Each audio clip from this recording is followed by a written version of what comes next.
नमस्ते दोस्तों, D Kumar education platform में आपका स्वागत है। मेरा एक छोटा सा प्रयास है, आपको अच्छा लगे तो अधिक से अधिक लाइक कीजिए, शेयर कीजिए और सब्सक्राइब कीजिए।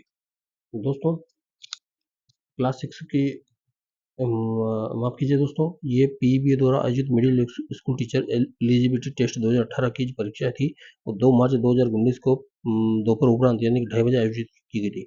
इसका एक वीडियो हमने पहले डाला है दोस्तों अपने चैनल पे। आज दूसरा वीडियो है, यानी कि 13 क्वेश्चन तक हमने पहले देखे थे। आज हम 14 क्वेश्चन के बाद के वीडियो देखते हैं, यानी कि बाद के क्वेश्चन देखते हैं। आइए दोस्तों, व्यक्तित्व को दृष्टिकोण के आधार पर मापा जा सकता है। दोस्तों, व्यक्तित्व को दृष्टिकोण के आधार पर मापा जा सकता है। वियमा अन्वेषी उपमा यानी कि नोमोथेटिक। 15वां क्वेश्चन देखते हैं दोस्तों। पियाजी के विकास की अवस्थाओं में से किस अवस्था की वस्तु स्थायित्व विकसित होती है? पियाजी की 4 अवस्था थी, आप सब जानते हैं दोस्तों। उसमें से उसमें से किस अवस्था में वस्तु स्थायित्व विकसित होती है? इंद्रिय जनित। जो इंद्रिय जनित अवस्था है उसमें स्थायित्व वस्तु की स्थायित्व विकसित होती है। आगे देखते हैं दोस्तों। पियाजी की पूर्व संक्रियात्मक अवस्था कौन सी है दोस्तों? यानी कि पूर्व संक्रियात्मक अवस्था है 2 से 7। बहुत ही इंपॉर्टेंट क्वेश्चन है दोस्तों। यानी कि पियाजी की पूर्व संक्रियात्मक अवस्था कौन सी है? 2 से 7। 2 से 7 वर्ष तक पूर्व संक्रियात्मक अवस्था होती है। 17वां क्वेश्चन देखते हैं दोस्तों।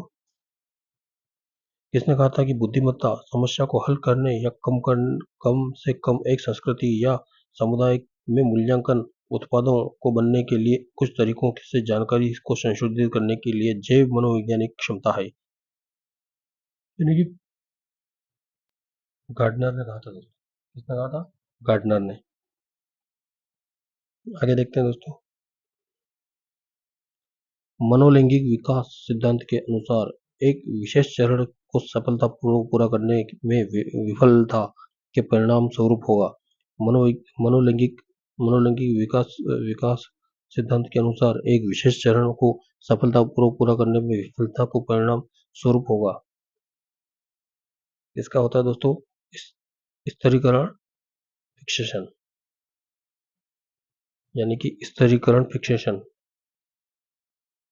मनोलैंगिक विकास के सिद्धांत के अनुसार एक विशेष चरण को पूरा करने में विफलता का परिणाम स्वरूप होगा स्तरीकरण फिक्सेशन। दोस्तों, क्वेश्चन थोड़ा टफ है, आपको याद रखना पड़ेगा।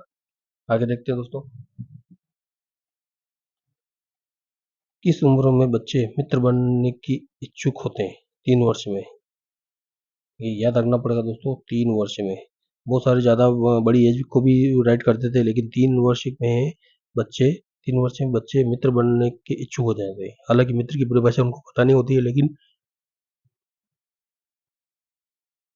दूसरे बच्चे को देखते हैं तो उसके पास जाने की कोशिश करते हैं। आगे देखते हैं दोस्तों। संज्ञानात्मक विकास और अधिगम का मुख्य निर्धारण है। संज्ञानात्मक विकास और अधिगम का मुख्य निर्धारण है दोस्तों संस्कृति। इसमें संस्कृति आएगा। क्या आएगा दोस्तों? संस्कृति। संस्कृति संज्ञानात्मक विकास और अधिगम का मुख्य निर्धारण है। आगे देखते हैं दोस्तों। यदि किसी बच्चे को शब्दों को कागज पर लिखने में कठिनाई होती है, तो वह अधिगम अक्षमता के कारण हो सकता है।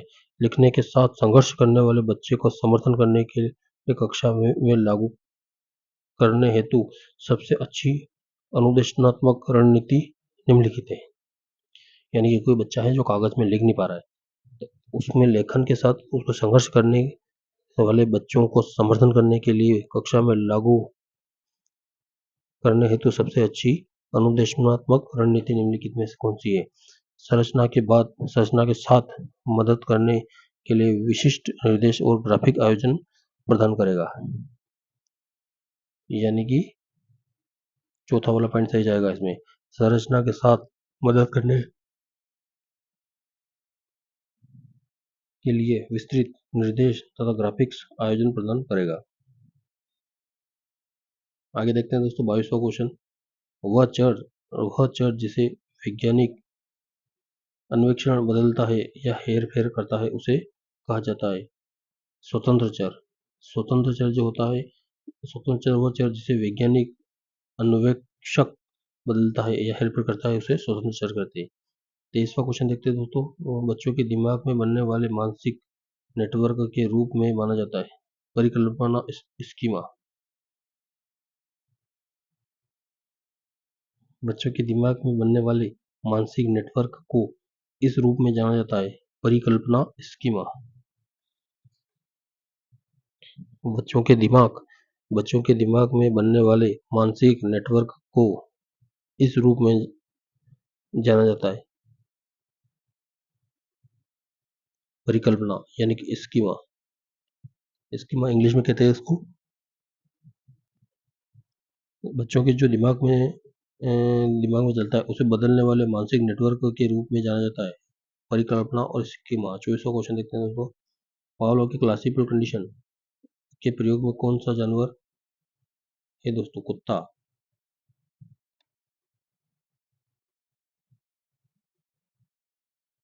दोस्तों कुत्ता जो है पावलोव क्लासिकल कंडीशन के प्रयोग में कौन सा जानवर शामिल है, यानी कि पावलोव ने जो अध्ययन किया है वो कुत्ते के ऊपर किया है, तो इसमें कुत्ता ही सही आ जाएगा। आगे देखते हैं दोस्तों। एरिक्सन के मनोसामाजिक विकास के किस चरण में प्रतियोगिताओं की भावना का विकास सम्मिलित है? एरिक्सन के मनोसामाजिक विकास यानी कि एरिक्सन ने मनोसामाजिक विकास का सिद्धांत दिया था। किस चरण में प्रतियोगिता की भावना का विकास सम्मिलित है, यानी कि उसका चरण बताना है दोस्तों। उद्योग बनाम हिंसा। आगे देखते हैं दोस्तों। निम्नलिखित में से क्या सृजनात्मक के लिए वह अवरोध नहीं है? भिन्न सोच।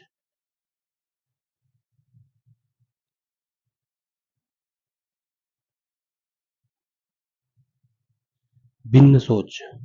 निम्नलिखित में से क्या सृजनात्मकता के लिए वह अवरोध नहीं है? निम्नलिखित में से क्या सृजनात्मकता के लिए वह अवरोध नहीं है? भिन्न सोच।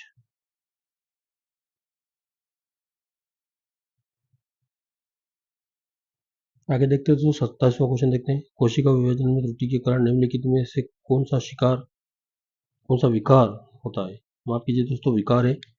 कोशिका विभाजन में त्रुटि के कारण निम्नलिखित में से कौन सा विकार होता है? Down syndrome. दोस्तों आपको याद रखना पड़ेगा डाउन सिंड्रोम है। डाउन सिंड्रोम क्या होता है? कोशिका विभाजन में त्रुटि के कारण निम्नलिखित में से कौन सा विकार होता है, यानी कि डाउन सिंड्रोम होता है। आगे देखते हैं दोस्तों, थोड़ा लेंथी क्वेश्चन है। वह प्रथा जो समाज में शक्तिशाली पुरुषों को प्रभावी स्थिति का वैध बनाती है और आम पुरुष आदमी और महिलाओं की अधीनता को औचित्य प्रदानता करती है और एक पुरुष में होने वाले अन्य सीमांत तरीकों को कहा जाता है हेगमोनेटिक पुरुष। जो कि पुरुषों में परिवर्तन होता है उसे हेगमोनेटिक पुरुष कहा जाता है। आगे देखते हैं दोस्तों। पाठ्यक्रम से आपका क्या मतलब है? पाठ्यक्रम से आपका क्या मतलब है? विद्यालय की गतिविधियों की समग्रता। वार्षिक अध्ययन में समग्रता। एक बच्चा पाठ्यक्रम में शामिल करता है। पूरे वर्ष में शिक्षकों द्वारा छात्रों को पढ़ाए जाने वाले पाठ्यक्रम को इंकित करता है। पाठ्यक्रम को इंकित करता है। दोस्तों बहुत इजी क्वेश्चन है, छोटे बच्चे का क्वेश्चन है। 30वां क्वेश्चन यानी कि आज का आखिरी क्वेश्चन। विद्यार्थी दीर्घावधि के किस माध्यम से अपने अनुचित अवधारणाओं को पार पा लेता है? विद्यार्थी जो है दीर्घावधि यानी कि मीडियम में किस मान्यता से अपने अनुचित अवधारणाओं से पार पा लेता है? निराकरण शिक्षण। निराकरण शिक्षण। दोस्तों अभी अगले वीडियो में हम हिंदी से देखेंगे। दोस्तों अगले वीडियो में हिंदी स्टार्ट हो गई है। हिंदी बहुत ईजी थी दोस्तों, यानी कि हिंदी बहुत ईजी आई थी। बहुत सारे विद्यार्थियों ने 30 में 30 स्कोर किया है। दोस्तों मेरा एक छोटा सा प्रयास है, आपको अच्छा लगे तो अधिक से अधिक लाइक कीजिए, शेयर कीजिए और सब्सक्राइब कीजिए। धन्यवाद दोस्तों।